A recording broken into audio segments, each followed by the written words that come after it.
kisah perang Jamal.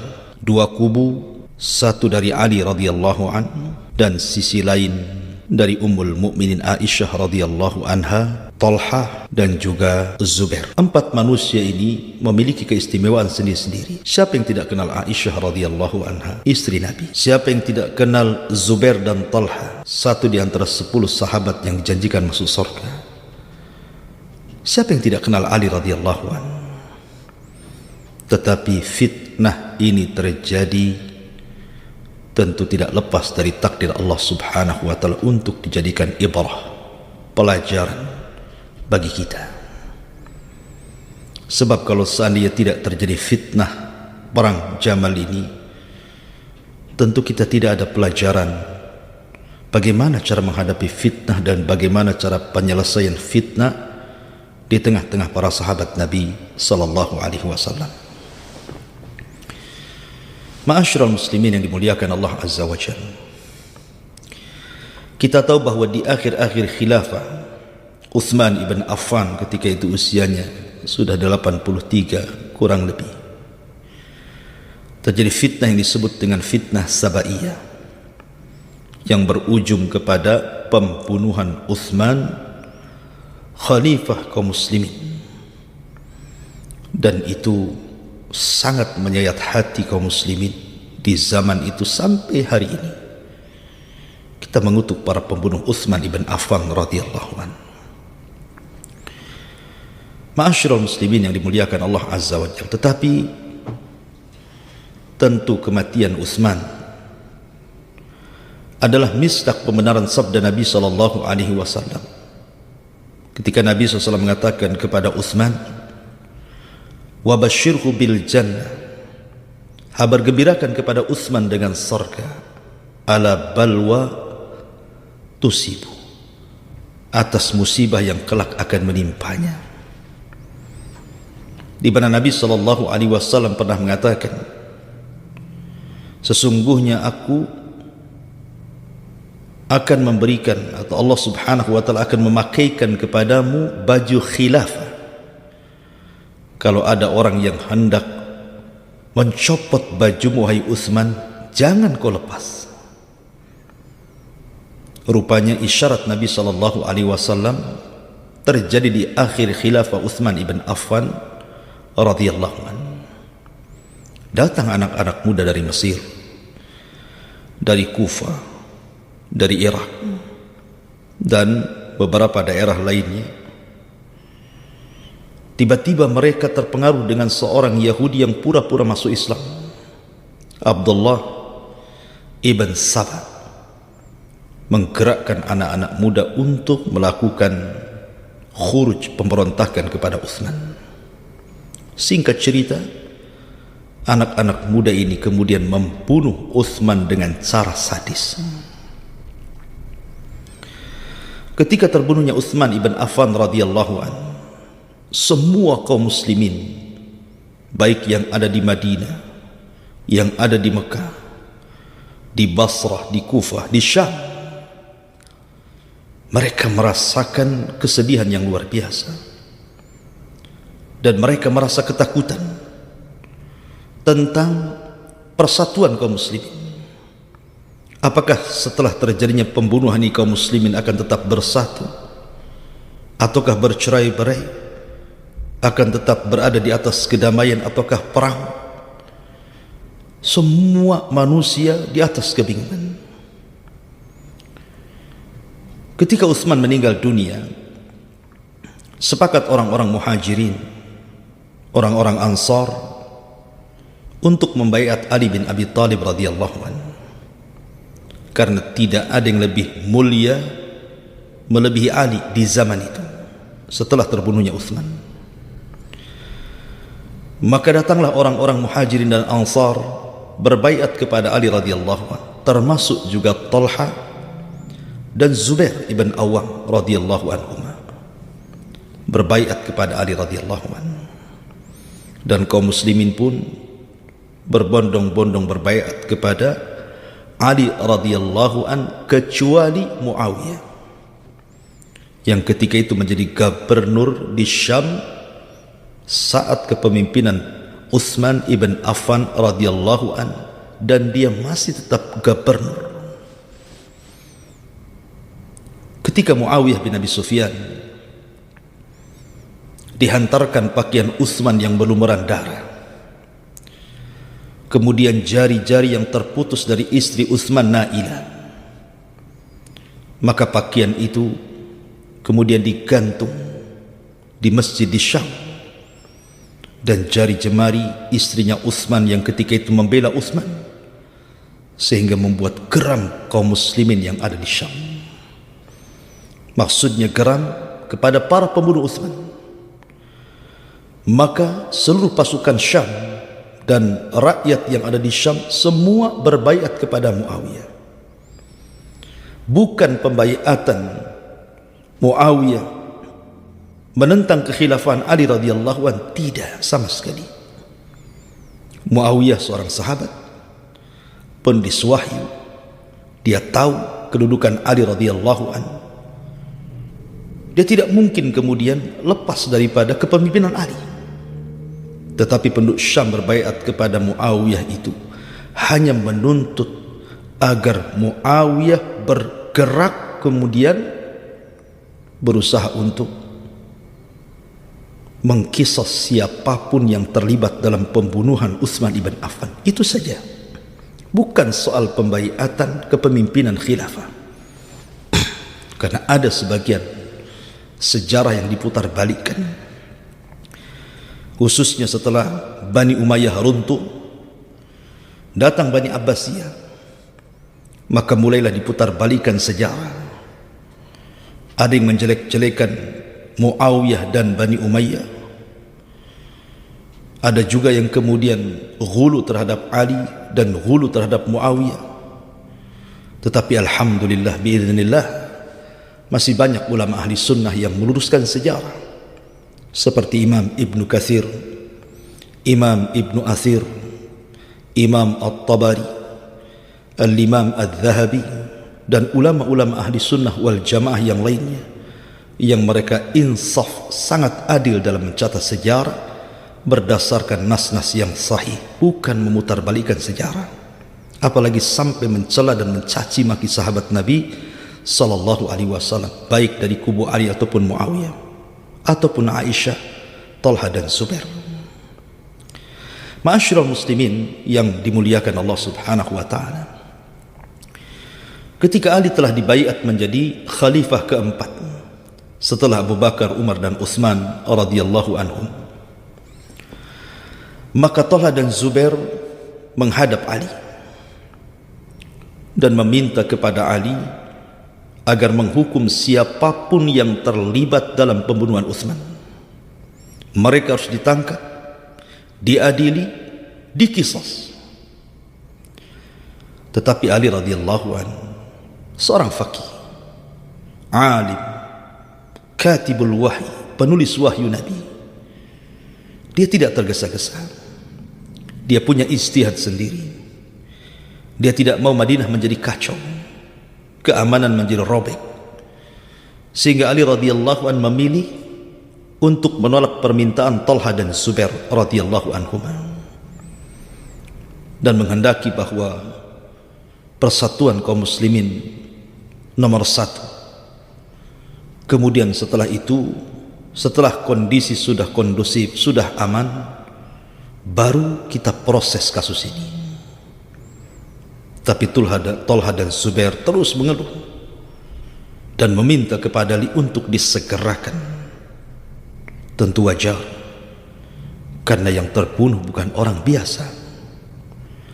Yang terbunuh adalah manusia yang para malaikat malu kepadanya, dan Rasul pun malu kepadanya.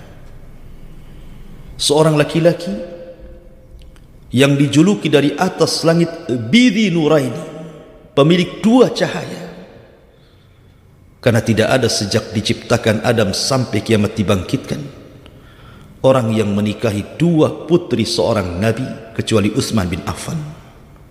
Menikah dengan Ruqayyah, sepeninggal Ruqayyah menikah dengan Ummu Kulthum radhiyallahu anhuma.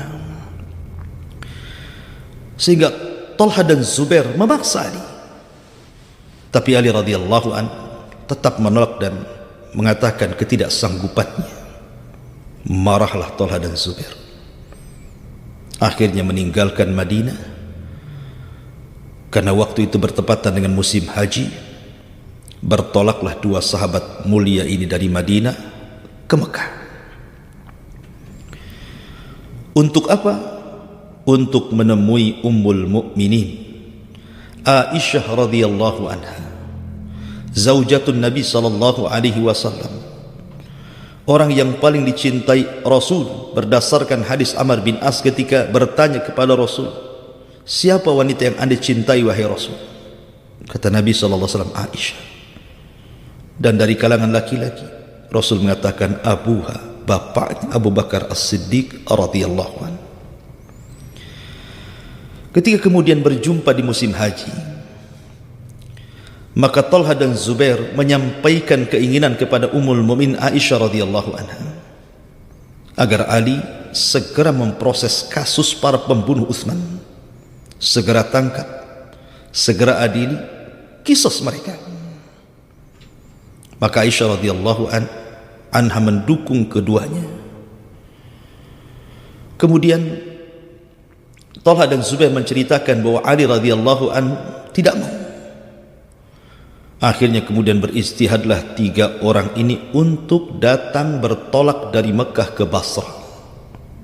Dia ingin mendengar pendapat kaum muslimin yang ada di Basrah dan juga di Kufah. Kalau di Syam sudah jelas Muawiyah bin Abi Sufyan, satu kalimat. Maka berangkatlah kemudian Aisyah radhiyallahu anha dan juga Talha dan Zubair bertolak dari Mekah menuju Basrah dan diikuti orang banyak. Ya, karena orang-orang tahu siapa kedudukan Aisyah, kedudukan Talha dan Zubair. Berangkat mereka dengan pasukan dari Mekah menuju ke Basrah. Mendengar ada pergerakan dari tiga manusia mulia ini,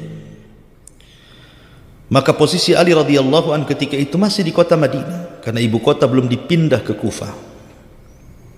Ketika itu Ali radhiyallahu an hendak berangkat juga, tapi dilarang oleh putranya Hasan ibn Ali radhiyallahu an dengan banyak pertimbangan. Jangan sampai meninggalkan Madinah, dikhawatirkan nanti ibu kota kosong dari kepemimpinan, akan terjadi masalah. Tapi Ali radhiyallahu an tetap berangkat juga. Berangkatlah Ali radhiyallahu an kemudian sampai di Kufah. Ma'asyiral muslimin yang dimuliakan Allah azza wa jalla, tentu Ali berangkat dengan banyak pasukan juga. Jadi pasukan Ali radhiyallahu an bersama Ali sampai di Kufah. Pasukan Aisyah radhiyallahu anha, Talha dan Zubair ada di Basrah. Maka sepakat ketika itu orang-orang mulia ini ingin berjumpa dan melakukan perdamaian. Ali radhiyallahu an akhirnya mengutus Qaqqa ibn Amr at-Tamimi radhiyallahu an untuk menjumpai Aisyah Ummul Mukminin radhiyallahu anha ataupun Zubair dan juga Talha untuk melakukan perdamaian dan islah. Berangkatlah Qaqqa ibn Amr at-Tamimi, kemudian berjumpa malam itu dengan Ummul Mukminin Aisyah radhiyallahu anha, dengan Talha ibn Ubaidillah radhiyallahu anhu dan Zubair ibn Awam radhiyallahu anhu. Kemudian mengemukakan tentang perdamaiannya, bahwa Ali berkehendak seperti ini seperti itu, dan Anda juga berkehendak lain seperti dan seperti itu. Akhirnya ketika mendapatkan titik temu kesepakatan antara dua kubu pasukan besar, pasukan Ali dan pasukan Talha dan Zubair, maka malam itu semua bisa nyenyak tidur. Tetapi ada orang-orang yang tidak nyenyak tidur. Siapa mereka? Mereka pasukan orang-orang munafik yang dipimpin oleh Ibnu Saudah, Abdullah ibn Sabah. dia mulai membuat riak-riak di tengah-tengah pasukan dan mengatakan, lihat, bagaimana mungkin Talha dan Zubair kemudian hendak melawan Ali radhiyallahu anhu? Jangan-jangan dia hendak merebut kekuasaan, padahal kita sudah senang Ali menjadi khalifah. Akhirnya kemudian bermacam-macam diceritakan oleh Ibnu Sauda untuk memprovokasi pasukan dan orang-orang yang terlibat dalam pembunuhan Utsman. Di malam itu pun mereka tidak nyenyak tidur karena khawatir mereka akan dibunuh. Maka mereka pun kemudian mengikuti saran Abdullah ibn Sabah untuk memecah belah kaum muslimin. Yang satu masuk ke pasukan Aisyah, Talha dan Zubair, yang kelompok satunya lagi masuk ke kubu pasukan Ali yang ada di Kufah. Sebenarnya Aisyah radhiyallahu anha di tengah perjalanan ke Basrah ini, dia melewati sebuah sumur, dan sumur itu disabdakan Nabi sallallahu alaihi wasallam, nama sumur itu Hauab. Kata Aisyah radhiyallahu anha, ini sumur apa namanya? Maka orang-orang mengatakan sumur Hauab, wahai ummul mukminin. Tiba-tiba kemudian dia melihat ada seekor anjing yang minum dari sumur itu. Maka Aisyah radhiyallahu anha teringat dengan sabda Nabi sallallahu alaihi wasallam, dan dia pun tidak mau melanjutkan perjalanan ke Basrah dan ingin kembali ke kota Mekah. Akan tapi karena Talha dan Zubair terus memaksa Aisyah radhiyallahu anha, maka Aisyah pun kemudian ikut berangkat ke Basrah.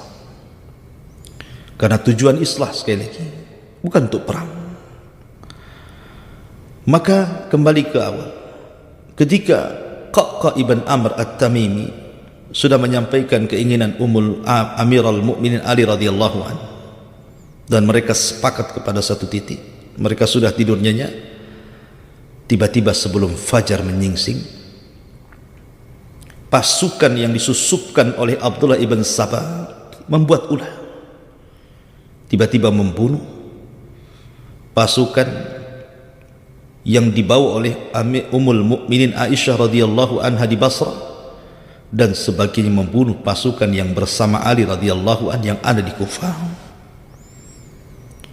Akhirnya pasukan Talha dan Zubair manusiawi bersuudzon kepada pasukan Ali, jangan-jangan dia hendak membunuh kami. Begitu juga pasukan Ali bersuudzon kepada pasukan Talha dan Zubair, jangan-jangan mereka hendak berkhianat dan membunuh kami. Maka malam itu berhadap-hadapanlah pasukan antara pasukan Talha dan Zubair Ummul Mukminin juga, dan juga pasukan Ali radhiyallahu anhu. Terjadilah perang sebelum fajar. La haula wala quwata illa billah. Padahal kedua kubu ini, kedua pemimpin ini, baik dari kubu Ali radhiyallahu anhu, Ali sendiri tidak hendak berperang. Begitu juga Aisyah radhiyallahu anha, Talha dan Zubair tidak hendak berperang karena mereka sepakat untuk berdamai. Tetapi pasukan Abdullah ibn Sabah, orang-orang munafik, telah menyusup ke sana kemari dan mengadu domba pasukan yang kebanyakan mereka para sahabat Nabi sallallahu alaihi wasallam. Terjadilah perang di malam itu. Sampailah kabar peperangan ini kepada Ali radhiyallahu anhu, dan juga sampai kabar peperangan ini kepada Ummul Mukminin Aisyah radhiyallahu anha, Zubair dan Talha. Maka para pemimpin ini berusaha untuk mendamaikan peperangan itu supaya jangan dilanjut. Tetapi kondisi di malam hari dan orang sudah saling suudzon dan sudah nyawa berjatuhan, sehingga perang ini tidak bisa dihentikan. Maka ada seorang alim min ulama'il Basrah, Qadi Basrah, Ka'ab ibn Musawwir, datang kepada Ummul Mukminin Aisyah radhiyallahu anha agar Aisyah datang ke pertempuran itu. dengan menunggang unta. Kemudian naik ke atas unta, di rumah-rumah di atas unta dengan diberikan tameng yang sangat kokoh supaya jangan sampai ada tombak dan panah yang masuk ke dalam tenda yang ada di atas unta itu. Bergeraklah Aisyah radhiyallahu anha ke dalam pasukan. Tapi apalah daya, perang sudah terjadi. Disangkanya Aisyah radhiyallahu anha datang untuk memberikan semangat melawan pasukan Ali. Itu yang dihembuskan fitnah oleh Abdullah ibn Sabah. Justru perang semakin besar. Makanya perang itu disebut perang Jamal, karena Aisyah menunggang unta, dan bahasa Arabnya unta itu Jamal. Maka nisbat peperangannya kepada unta yang ditunggangi Aisyah Ummul Mukminin radhiyallahu anha, padahal datang untuk mendamaikan. Begitulah ikhwan. Bahkan dalam kenyataan hari ini, kalau ada orang melakukan demonstrasi, mungkin pada awalnya bisa ditenangkan. Tapi kalau demonstrasi sudah menjadi sebuah kerusuhan, maka siapapun pimpinan korlap tidak bisa menghentikan kerusuhan itu. Karena tidak semua orang yang demo itu hendak menghendaki kebaikan. Ada juga para penyusup yang hendak memecah belah. Ini cerita demo. Bagaimana cerita perang? Yang satu dengan yang lainnya sudah berhadap-hadapan, yang satu dengan yang lainnya sudah jadi korban. Tentu tidak bisa dihentikan. Maka Aisyah radhiyallahu anha langsung meninggalkan tempat itu dan Allah selamatkan. Kemudian Zubair ibn Awam radhiyallahu anhu ketika melihat kondisi seperti ini, dinasihati bahwa ini tidak benar. Akhirnya kemudian karena sudah terlampau atau terlanjur bahasanya, sudah perang saudara seperti ini, maka Zubair pun kemudian hendak keluar dari fitnah. Bukan lagi dari peperangan, tidak, karena ini perang ini tidak benar. Siapa yang memulai tidak tahu. Semua orang suudzon. Pada di belakangnya yang mengompori peperangan inilah Ibnu Sauda Abdullah bin Salam. Makanya Zubair pun akhirnya meninggalkan peperangan itu, ingin menjauh dari fitnah. Dibawanya budaknya, kemudian pergi ke sebuah bukit yang disebut dengan Bukit Siba. Di tengah perjalanan datang seorang yang bernama Amr ibn Jurmuz, satu di antara pasukan dari pasukan Ali radhiyallahu anhu. Ibn Jurmuz ini berpura-pura bertanya kepada Zubair dan mengatakan, "Ya Zubair, hendak kemana kau pergi? Kenapa kau tinggalkan pasukan?" Kata Zubair, "Ini sudah tidak benar peperangan ini. Saya hendak menjauh dari fitnah." Kata Ibnu Jurmuz, "Bagaimana kalau saya ikut bersama? Saya pun sama ingin menjauhi fitnah." Akhirnya kemudian Zubair ibn Awam pun berangkat bertiga, dia, budaknya dan juga Ibn Jurmuz. La haula wala quwata illa billah. Rupanya Ibn Jurmuz ini orang jahat. Dia berpura-pura di hadapan Zubair ingin menjauh dari fitnah. Ketika sampai di Bukit Siba, mereka beristirahat. Kemudian Zubair bin Awam tertidur, tiba-tiba kemudian mengambil pedang, kemudian membunuh Zubair ibn Awam radhiyallahu anhu. La haula wala quwata illa billah. Siapa yang tidak kenal Zubair bin Awam? Orang yang melindungi Rasul dalam setiap peperangan. Tidak diragukan keberaniannya. Bagaimana jasanya dalam Islam, makanya dimasukkan dari 10 sahabat yang dijanjikan masuk surga. Dibunuh dengan cara pengkhianatan besar-besaran. Dengan cara pengecut. Orang lagi tidur ditikam dan dibunuh. Lebih sadis lagi, dipenggal kepalanya. kemudian kepalanya dibawa menuju Kufah.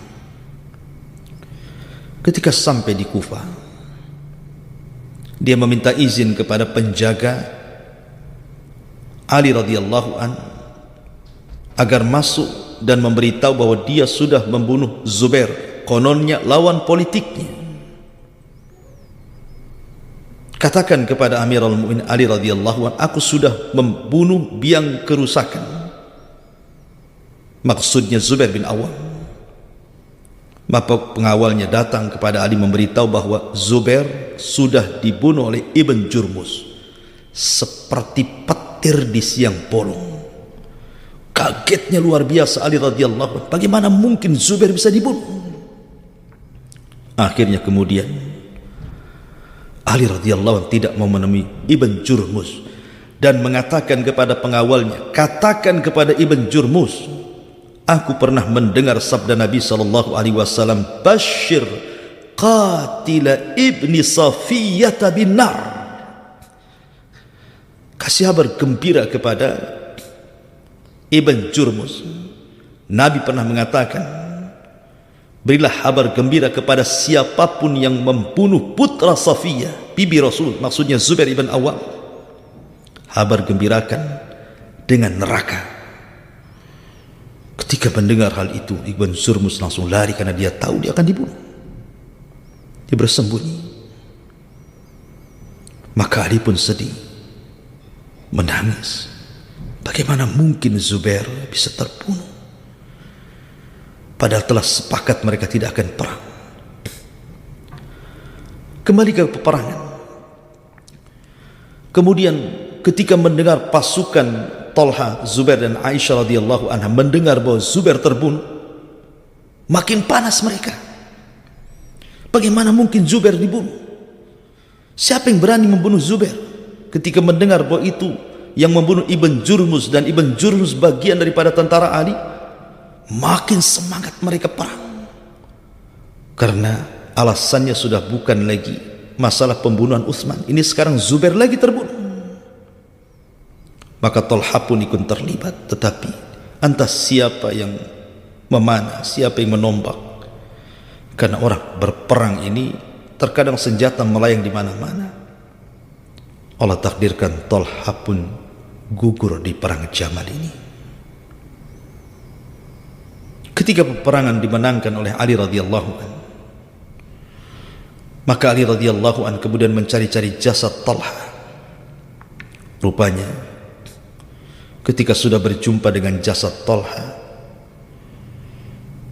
maka Ali radhiyallahu anhu meletakkan Talha di pangkuannya sambil menangis dan mengatakan, rahmatullah alaika ya Talha, semoga Allah merahmatimu wahai Talha. Demi Allah, kita tidak harus seperti ini. Kemudian Ali radhiyallahu anhu mendoakan Talha ibn Zubair dan mengatakan, seandainya aku mati sebelum tragedi ini. Ma'asyiral muslimin yang dimuliakan Allah azza wa jalla. Kemudian mereka pun, tentara yang dari Mekah kembali bersama Ummul Mukminin Aisyah radhiyallahu anha. Fitnah yang luar biasa. Dalam sekejap orang-orang mulia meninggal. Tentu sekali lagi masing-masing punya ijtihad. Baik Aisyah, Ummul Mukminin, Zubair dan Talha, mereka punya ijtihad. Idza ijtahadal mujtahid fa asaba falahu ajran wa in akhtaha falahu ajrun wahid. Bila seorang mujtahid berijtihad, benar dapat 2 pahala, salah pun dapat 1 pahala, dan mereka ahlul mujtahid radhiyallahu anhu. Ma'asyiral muslimin yang dimuliakan Allah subhanahu wa ta'ala, setelah terjadi perang Jamal ini, terdengar sampai ke Syam, ke telinga Muawiyah ibn Abi Sufyan. Maka Ali radhiyallahu an ketika sudah berada di Kufah, dia hendak memindahkan ibu kota yang tadinya di Madinah, kemudian dipindahkan ke Kufah supaya lebih dekat dengan ahlu Basrah, ahlu Kufah dan Syam. Kemudian Ali radhiyallahu an menyurati Muawiyah agar segera membaiatnya. Tapi sekali lagi, Muawiyah dan seluruh penduduk Syam sudah sepakat bahwa Ali harus membalaskan darah Utsman ibn Affan. Muawiyah menolak, bukan tidak mau berbaiat. Tangkap dulu para pembunuh itu, kami siap baiat. Tapi Ali terbalik, baiat dulu, satukan kalimat kaum muslimin, baru kita tangkap. Yang satu ke barat, yang satu ke timur. Dua-duanya beristihad. Ma'asyiral muslimin yang dimuliakan Allah Azza wa Jalla. Rupanya terjadi fitnah kedua kalinya. Baru saja terjadi perang Jamal. Kesedihan kaum muslimin belum pupus dengan terbunuhnya Talha dan Zubair dengan cara pengkhianatan besar-besaran dilakukan oleh Ibn Jurmuz. Dan banyak para sahabat yang menjadi korban dalam perang Jamal ini. Tiba-tiba kemudian fitnah muncul lagi. Fitnah apa itu? Perang kedua kalinya, perang saudara yang disebut dengan Siffin. Perang Siffin. Kubu Ali melawan kubu Muawiyah ibn Abi Sufyan. Karena tidak ada kesepakatan keduanya, akhirnya terjadi perang lagi. Muawiyah kekeh meminta agar darah Utsman segera diselesaikan. Tapi Ali tidak, tunggu dulu. Satukan dulu kaum muslimin. Baru pelan-pelan kita tangkap mereka. Sementara orang-orang yang terlibat dalam pembunuhan Utsman itu terus membuat riak-riak, memprovokasi, karena mereka tahu bahwa mereka akan, kalau seandainya Muawiyah dan juga Ali radhiyallahu anhu bersatu sepakat gitu, tentu jiwa mereka terancam. Maka mereka terus membuat hembusan-hembusan, terutama dari Ibnu Sauda, Abdullah ibn Sabah dan orang-orang yang bersamanya, dan mengakibatkan terjadilah fitnah kedua kali yang disebut dengan perang Siffin. Ma'asyiral muslimin yang dimuliakan Allah Azza wa Jalla, ketika sudah berhadap-hadapan dua pasukan ini, pasukan Ali dan pasukan Muawiyah ibn Abi Sufyan, terjadi pertempuran hebat antara dua pasukan ini. Tetapi dari sini kebenaran tetaplah kebenaran, bahwa Ali di atas kebenaran. Salah satu bukti bahwa Ali di atas kebenaran adalah terbunuhnya Ammar ibn Yasir. Ketika Ammar di masa Rasul hidup sedang membangun Masjid Nabawi, dia membawa beberapa batu yang lebih dibandingkan sahabat yang lainnya, dan punya semangat yang lebih di antara sahabat yang lainnya, sehingga Rasul memuji Ammar radhiyallahu anhu.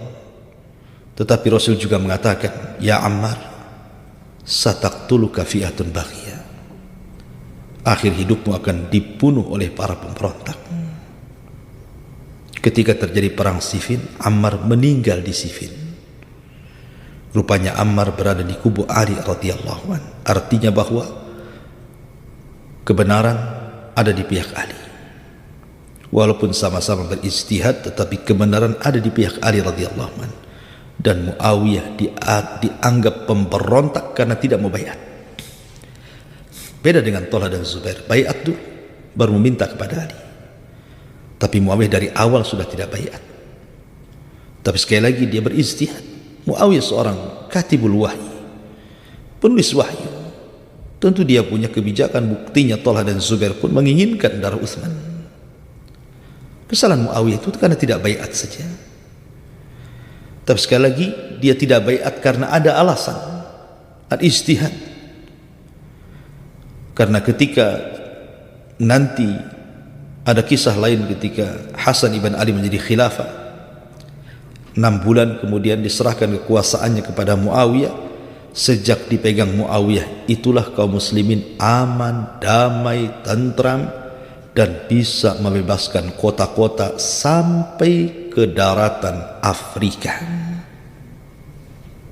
Ma'asyiral muslimin yang dimuliakan Allah Azza wa Jalla, terjadilah perang Siffin. Akhirnya kemudian karena melihat maslahat dan madarat, sudah banyak para sahabat yang korban, maka diutuslah dua sahabat mulia, Amr ibn As dan Abu Musa al-Ash'ari radhiyallahu anhu, dari kedua belah pihak itu, agar Abu Musa al-Ash'ari dan juga Amr bin As mewakili kedua pasukan itu supaya berdamai. Maka berdamailah dengan bulir-bulir kesepakatan dalam perang Siffin itu, untuk tidak saling serang menyerang dan tidak saling tawan menawar, tidak saling mengambil harta satu dengan yang lainnya, karena ini perang saudara, bukan melawan orang kafir yang sudah jelas ada ghanimahnya, ada harta rampasan perangnya, dan begitu seterusnya. Tetapi ada orang-orang yang tidak suka dengan perdamaian ini. Keluarlah mereka sekitar 8 sampai 12 ribu orang dari tentara Ali, dan menganggap Ali telah berhukum dengan hukum manusia. Bagaimana mungkin perkara yang sudah besar, orang sudah pada bunuh-bunuhan, tiba-tiba berdamai karena dua sahabat Nabi, Amr bin As dan Abu Musa al-Ash'ari. Berarti Ali telah berhukum dengan hukum manusia.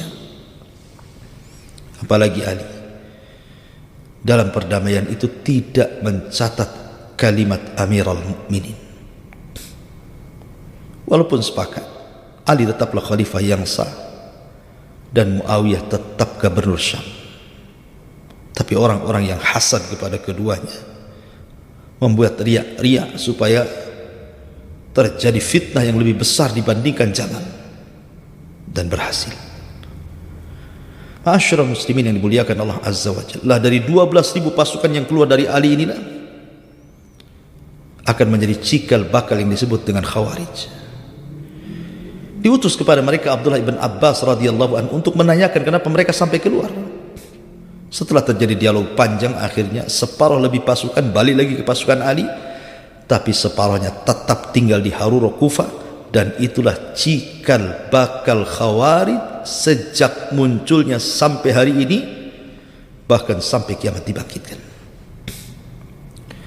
Ma'asyiral muslimin yang dimuliakan Allah Azza wa Jalla, pada awalnya Ali tidak memerangi mereka, tapi setelah mereka menghalalkan darah keluarga Abdullah ibn Khabbab ibn Arad sampai membunuh jariyah yang sedang hamil, kemudian dibedel, kemudian dibunuh bayi yang ada dalam kandungannya sekaligus, barulah Ali radhiyallahu anhu memerangi orang-orang Khawarij dalam perang yang disebut dengan Nahrawan.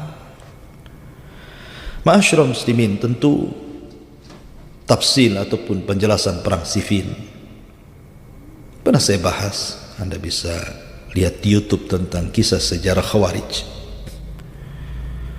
Mungkin yang belum dikisahkan perang Nahrawan yang kurang detail, insyaallah nanti di lain kesempatan kita akan jelaskan bagaimana peristiwa perang Nahrawan. Tapi dari kisah ini, perang Jamal ini, dapat kita petik bahwa Nabi SAW ketika bersabda bahwa akan terjadi peperangan setelahnya, yadribu ba'duhu riqaba ba'din, kalian akan saling memenggal kepala saudara kalian, adalah misdak kenabian, bahwa apa yang disabdakan Rasul itu alamatun nubuwah, alamat kenabian, memang dia seorang nabi, sehingga apapun yang dikatakan adalah wahyu, dan setiap wahyu adalah sebuah kebenaran dan pasti terjadi. Maka terjadilah perang Jamal, disusul perang Siffin, dan disusul dengan perang Nahrawan.